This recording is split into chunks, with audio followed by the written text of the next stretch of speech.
Hello everyone, my name is Pixlriffs and welcome back to the Minecraft Survival Guide. I hope you're all having a good day. In today's episode, we're going to do a little exploring. I'm going to do sort of a caves and cliffs themed episode, considering that the Caves and Cliffs update is the one that's responsible for all the majestic terrain that we are encountering on a daily basis. And from what I have seen, occasional glimpses underneath this mountain, we are in for a treat if we want to explore the caves below it. I've not really been to any of the caves inside the mountain. I've sort of thought of the mountain as kind of like holy ground almost. Like I don't really want to do too much to it yet before I have more grand designs for it in future. But as we patrol the perimeter here, there are a couple of places. There's a couple of like shallow caves here and there. There are a couple of spots where it can drop off into a cave environment. And I believe the same is true as we get further up. And the main reason I want to look at this one in particular is that it's a very, very close Dripstone Cave. We've seen a little bit of Dripstone Cave over there by the starter house. I believe the cave behind that had a little dripstone in, but I wasn't quite ready to tackle it just yet.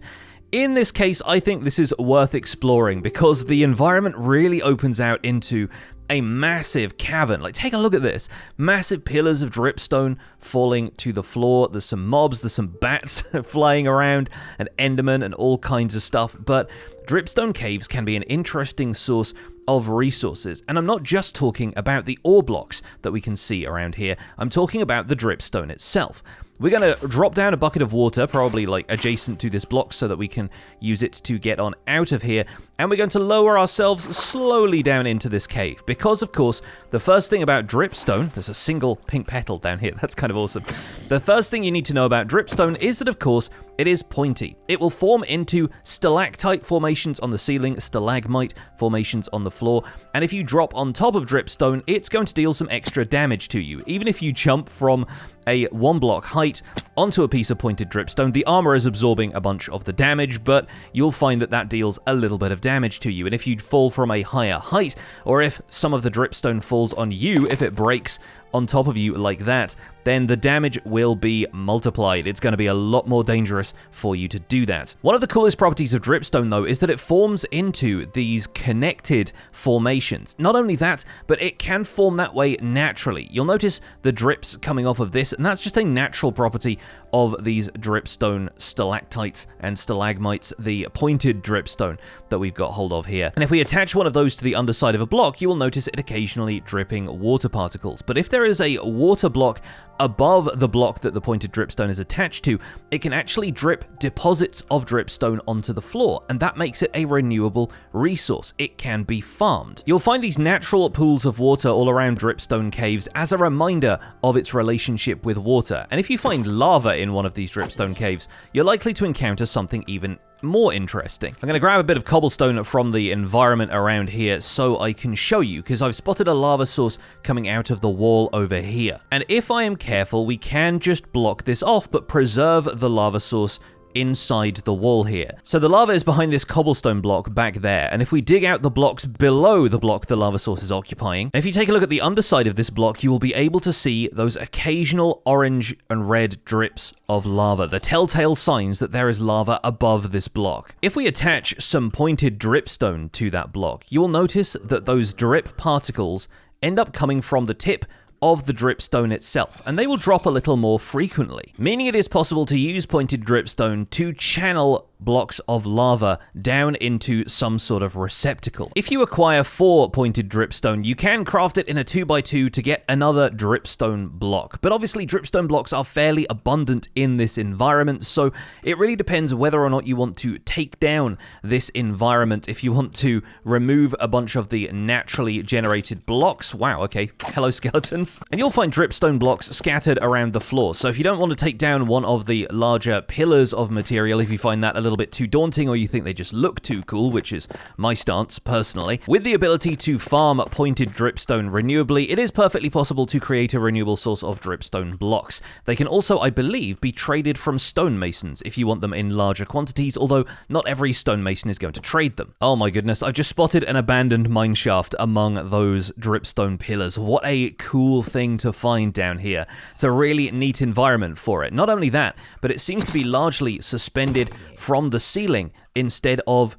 supported from the floor. So I really want to get a closer look at that. It is a long way down though, so I'm going to grab some of the water from around here so that we can use that to drop down safely, because otherwise we might not make it back up. We'll drop our water source over here. That's probably going to run down into one of these caves, but at least for now it gives us the opportunity to swim on down. And I think we'll block the water off there just so it doesn't completely flood this abandoned mineshaft I'm interested in finding. Although we have just found a cave spider spawner, so yep, I figured some poison was going to be on the way pretty quickly. Just drop a torch on top of that one. Nice and easy. At least we have found one very close to our spawn location if we want to turn this into any sort of string farm. But oh my goodness, look at this. I love when abandoned mineshafts generate out in the open like this, with chains suspending them from the ceiling instead of too many floor supports. There are obviously some places where there are logs that have generated, but man, what a cool looking place. And I've just spotted an even cooler looking place, although it's not one we're going to approach today. Down there, oh my gosh, I saw the telltale signs of skulk blocks indicating that there was a deep dark biome, but I was not expecting there to be a structure down there. That is a sign that below our sacred mountain, up until this point at least, we have an ancient city where the warden resides, and other things besides. Okay, we are going to have a bit of a time in that place, but we're not going to tackle that today. Much as I want to dive right in there at the moment, we are going to prepare for that carefully in a future episode. For now, the other thing to note is that this Dripstone Cave has also generated downwards into the lower cave level of the world. There's loads of deep slate around. That is the area where we can expect to start finding more precious resources like redstone and diamonds. There's going to be some pretty cool stuff down here. The Dripstone Cave generation has also taken over some areas of this abandoned mineshaft, where once again we can expect to find a few cave spider spawners. Another useful thing to know about Dripstone Caves is that they are abundant sources of copper ore. Even if you haven't found a huge vein of copper, you'll probably find a lot more copper ore in a Dripstone Cave than you do in any other environment, just affording the player a lot of opportunities to get hold of large quantities of copper if you want to use it as a building block. Oh, and we have found what might actually be one of our first blocks of emerald ore. I think I may have some of them already, but these are always worth grabbing to me. Nope, that is our first emerald ore. Okay, and I'm going to silk touch any blocks of emerald ore I find instead of fortuning them, because it's so easy to get emeralds from villagers that I find the ore block immensely more valuable than just getting between 1 and 4 emeralds from a block. It's not like redstone or lapis where you can get up to 20 or 32 of them. You end up with very minimal emeralds. A couple of trades with a farmer or something like that is going to get you just as many. Emerald ore blocks, on the other hand, are significantly more rare than that. Oh, okay. We are getting down into levels where the deep dark biome is rising to meet us, and once again, I'm going to avoid that as best I can. Yeah, so emerald ore can only be found underneath mountain biomes. That includes things like meadows, things which are technically part of the mountain ranges, the sort of sub-biomes of mountains, but either way, you can only find it in veins of 1 or 2 below 5 different biomes in the world, which makes it a very cool thing to find. They are probably the rarest ore block in the game. In actual fact, the rarest ore block in the game is probably deep slate emeralds, since emeralds generate more on the mountain peaks. They generate more frequently up there towards the summit, and as you descend into the world, the emerald generation becomes less and less frequent until it stops somewhere shortly below Y0. So you're only typically going to find blocks of deep slate emerald in deep slate layers as they transition out of the normal stone cave layers. And by that point, the likelihood of finding any emerald ore is vanishingly small, so the likelihood of finding deep slate emerald is very, very low. Even lower than deep slate coal, which is probably the second rarest ore block in the game, but that generates in much larger veins. With emeralds, you're only ever getting 1 or 2. So since we can see it from here, we actually have a decent vantage point to take a look at this biome. I can tell you a little about the deep dark before we go and do a full episode on it at some point in future. You'll find the floor generates with all of these skulk blocks and skulk veins around, these kind of twinkling but menacing looking blocks. A lot of weird organic blocks coming out of them. Over here we have a couple of the waving fins of skulk sensors. Next to those is a skulk shrieker, and up there is a skulk catalyst. The sensors are actually redstone components activated by vibrations that happen near them. So generally speaking, sounds when they happen near them will activate them, but your footsteps or placing blocks nearby or anything like that is going to send a vibration to the skulk sensor, and it's going to relay those to other skulk sensors nearby. Its use as a redstone component cannot be overstated because that allows for effectively wireless redstone connectivity as the signal passes between them. But if the signal is passed to this bony, spiky looking block here, the skulk shrieker, it will emit a sound, and that sound can potentially summon the Warden. The Warden is a very tough mob to fight. In fact, the best defense against the Warden is to sneak away from it. But the Shriekers will basically give you 3 strikes, and after that, on the 4th shriek, they will summon the Warden. So if you happen to trip one of those while you are caving, it's usually a good idea to turn around and go the other way. The Skulk Catalysts, on the other hand, are potentially responsible for all of the Skulk spreading around here. If a mob is killed next to one of these Skulk Catalysts, then no XP will drop, and instead the XP will convert the surrounding area into skulk blocks. Those can be mined to regain XP in small quantities if you need them. The best tool for taking out all skulk blocks is a hoe, and if you want to obtain them, you will need a hoe that has the Silk Touch enchantment. Any other tools or a hoe without Silk Touch will simply break them and you'll receive XP for them, but a lot of the time, especially with these more specialized blocks, you'll want to be gathering those for some interesting stuff we're going to do later. If you should find yourself in a deep dark biome, the best solution is to sneak, because the skulk sensors will not detect your footsteps if you are sneaking around. Just be careful of jumping around too recklessly or taking full damage nearby or anything like that, because the sensors can detect that. And I hope it makes sense that I'm telling you all of this ahead of an episode where we actually explore the deep dark, but I recognize that a lot of you folks are keen explorers, and you'll probably want to go looking in caves where you might encounter the deep dark before I'm ready to explain it to you. But in the event that you do happen to wander down into the deep dark, keep that shift key on speed dial, and good luck. What an amazing location, though. I think that's really cool. We are definitely going to come back to this place and use it. And oh, I'm glad I managed to get a quick vantage point here, because I've just spotted another block of emerald ore that I will sneak out of the wall before we leave. Well, the moon is rising, and I'm going to head back to my house so we can sleep. And then we're going to go in search of the other biome that was added with the Caves and Cliffs update. We're going to take another quick look at Lush Caves. In order to find the Lush Caves, we're going to return to the jungle that we've discovered previously, because I'm fairly certain that around the back here was where we acquired the moss that I ended up using for my starter house roof. There is a Lush Cave environment somewhere below this. And while it might seem obvious that a Lush Cave environment could be found below a jungle, as far as I'm aware, there is actually very little correlation between surface biomes and cave biomes. You are just as likely to find a Lush Cave under a desert or a snow plains as you are a jungle. It's just that sometimes, coincidentally, these environments overlap. And this right here isn't a Lush Cave, but what a fantastic view down into that flooded cave down there. Once again, sort of similar to the Dripstone Cave, but with natural stone formations.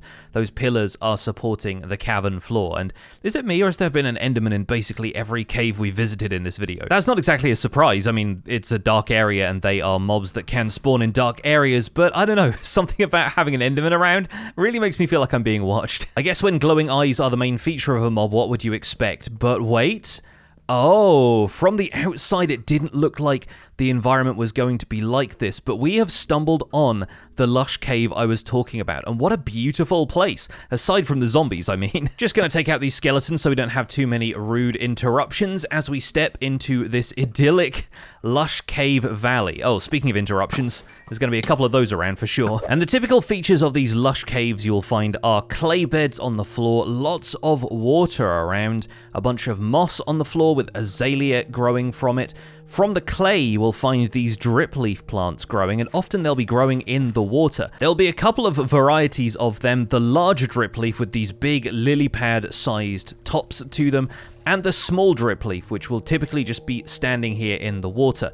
Now, the big dripleaf actually acts almost like a little parkour challenge for you, because If you stand on them for too long, the head tilts down and drops you off of it, resetting once you've not been standing on it for a minute or two. And these can be harvested simply by breaking them with whatever you have to hand, even your hand will do. The small drip leaf, on the other hand, needs to be harvested with shears in order to get hold of it. So I'll check my ender chest to see if I brought some shears with me, which I did. Perfect. We can take some home with us, as long as the creepers don't blow it up anyway. There we go. That's him dealt with. Once again, we're going to shear the small drip leaf, and it's just a decorative plant, but if you bone meal it, it can grow into large drip leaf. Of course, once you have some big drip leaf, it's absolutely possible to bone meal it yourself in order to get more of it. So I find that the small drip leaf, much like emerald ore, is worth keeping for decoration. Now, if like me, you've stumbled on down here with a decent supply of coal but no wood on you, then we can probably grab one of these azalea saplings, take it out into a nice open space, maybe bring a moss block so that we can use this, and then we're going to spam it with bone meal so it grows into a full-size azalea tree, and then we can use the oak wood from that to light up our way with some more torches. As we get further into this lush cave environment though, we're going to find that a lot of these torches are not super necessary, because dangling from the ceiling we will find lots of glowberry vines. These cave vines, as they're known, are the source of glowberries which can be used to regrow them. Obviously, in this environment right here, they're all growing out over this chasm, which once again contains a deep dark biome in the depths of it. Glow squid aren't related to the deep dark, by the way. This glow squid has just spawned in a water source down here, so I'm going to take the glow ink, but the aesthetic is kind of similar, I will admit. Anyway, if we traverse this lush cave around to this little side plateau over here, we should be able to take a closer look at the cave vines and the glow berries. We've encountered these in the past when we were looking for moss, but right-clicking on these berries will collect them for us. We can start a new cave vine by attaching the berries to the underside of a block like this, and bone mealing them will not grow the vine, but it will grow some more glow berries, which you can just hold down right click in order to farm, and then placing more glow berries will grow the vine. If you want one of these vines to stop growing at any point, you can right click the tip of the vine with shears, making them a really versatile choice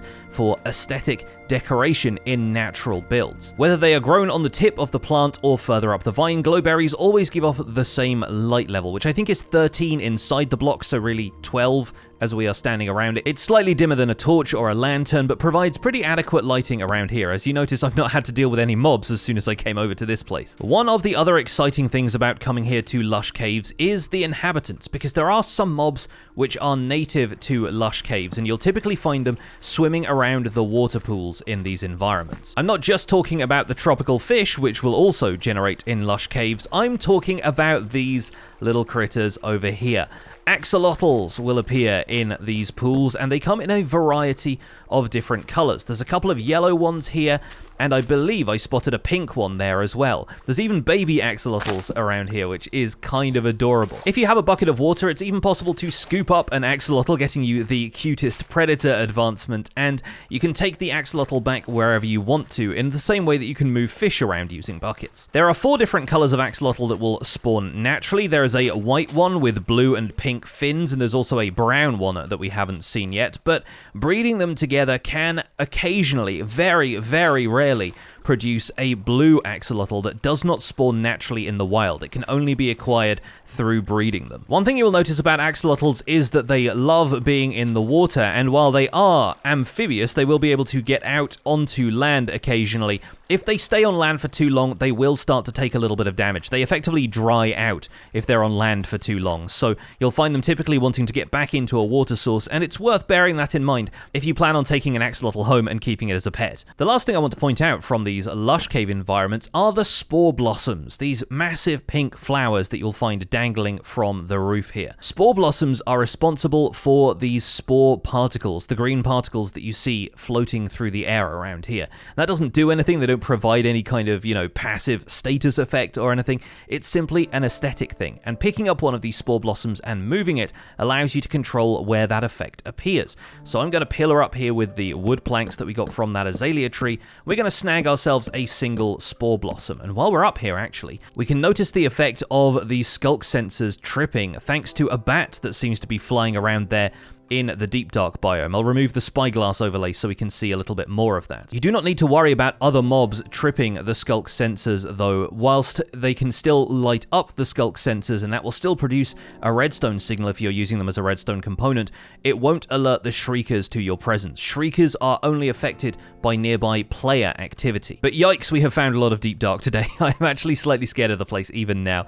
So let me grab this. We can just break that with our hands. We don't need shears for the spore blossom or anything, and there's still plenty of particles in this area thanks to the abundance of spore blossoms growing on the roof. But much the same way as you find them in Lush Cave, spore blossoms have to be placed on the underside of a block. They can't be placed on the top or sides of a block. So we're actually going to be fairly precise about where we place them if we want the aesthetic look of those particles floating in the air. Unlike the Dripstone Caves, Lush Caves don't have any greater chances of ore blocks generating here, so there's no extra lapis or anything like that. If anything, this is a place that you could come to harvest a lot of clay if you wanted to get it from the natural environment. Remember that clay balls, if you harvest them in large quantities, can make a decent trade with a stonemason villager. And of course, clay can be used for a variety of other things, smelting it into terracotta or turning the clay balls into bricks, so it might be a good place to come if you need a bit more clay. Personally though, I'm here for the plants. I want to take a bunch of small dripleaf back with me, and we can use that for a bit of decoration. The big dripleaf we can farm more or less renewably now that we have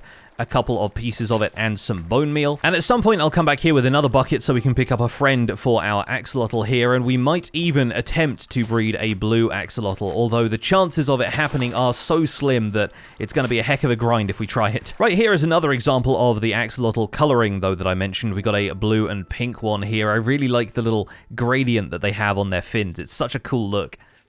So now you might be thinking, okay, we've seen the caves. What about the cliffs? Tell us about the cliffs. Well, judging by the back of our home mountain here, Minecraft is capable of some pretty cool looking cliffs. Sometimes there is even a cave within a cliff. Caves and Cliffsception. But in actuality, the cliffs that they're talking about in the Caves and Cliffs update are actually the mountain biomes themselves. And those appear in a variety of forms, most of which are actually represented by this island over here that has a pretty large mountain range on it. And as the temperature of the regional biomes transitions from cold or temperate into warm, you'll find that the mountain biome itself changes. And that's something I wanted to highlight towards the end of this episode. So around here, you will find that there aren't really any meadow biomes to speak of, but meadow biomes really form the lowest of the mountain biomes. They're the ones that are just typically plateaus, or they are the first stage of a transition up into some of the taller mountain biomes. In colder areas, you will get snowy slopes or grove biomes. Those are the ones in which powder snow and snow blocks will generate, and they typically lead to a frozen peak biome up here, where a lot of packed ice and snow is going to form. But you'll notice the other half of this mountain here has a different formation. That is a Stony Peaks biome instead of a frozen peaks biome, and so you'll find different resources there. As you can tell from the borderline between these two biomes, it's a lot easier to tell when there are resources on the surface in a Stony Peaks biome compared to a frozen peaks. Frozen peaks are obviously covered by that layer of ice, and you might need to dig below that in order to find any resources, whereas in the Stony Peaks biomes, loads of iron is just sitting here on the surface, and we're likely to find a lot of coal as well. As I mentioned previously, emerald ore generation is also increased with higher elevations, but what I'm really looking for is up here in this white deposit of material. This is calcite. Calcite you might already be familiar with from geodes, and this is a really great place to find it, considering that calcite is quite an attractive looking block. It sort of looks like a marbly, quartzy kind of texture. It's a good go-between if you're building with things like diorite and quartz blocks, and you want something to blend smoother between the two. But calcite is available here in much larger quantities than it is in a geode, and once you have an efficiency 5 pickaxe, you can mine this stuff instantaneously, meaning that if you want to build with lots of it, it'll take you no time at all to acquire a few stacks from this area, and if you've found a large enough vein of calcite, then the mountain will barely notice it's gone. We also get to take a look at the scenery from up here. What a nice view into a basin where there is a jungle biome. It's really tempting to think of these almost like volcanic calderas, where a volcano has been inactive for a while and has left lots of lush, nutrient-rich terrain for the jungle biome to really take hold. Obviously, that's not the case in Minecraft's actual generation, and volcanoes don't actually exist as part of Minecraft's terrain generation, at least at the time of this recording. But if you want to gather yourself a lot of magma blocks and lava, that might also be an interesting build for a mountain range like this, if you have the temptation to follow through and clear a large area of this in favor of putting in something more volcanic. And of course, every time I spot a block of emerald ore, I can't help but harvest it. We need to silk touch one of these. We almost got one from the Lush Cave, but it faked me out. It was some vines covering some stone. Either way, we now have a little bit of extra emerald ore, and we even have enough calcite that I can add that to the filters in my storage system, so quite excited about that. But with the sun setting over the distant mountain range, I think that's where we'll call it for this video. I've had fun exploring this world and getting to know a few more of the landmarks, and hopefully you've learned a little bit about the biomes that were added with the 118 Caves and Cliffs update. We will talk about the applications of some of them in the near future, because there's lots of stuff we can do with dripstone, and maybe in the next episode we'll go and look at geodes, which were also added around the same time. In the meantime, thank you so much for watching the Minecraft Survival Guide. My name has been Pixlriffs. Don't forget to leave a like on this video if you enjoyed it, subscribe if you want to see more, and I'll see you folks soon. Take care, bye for now.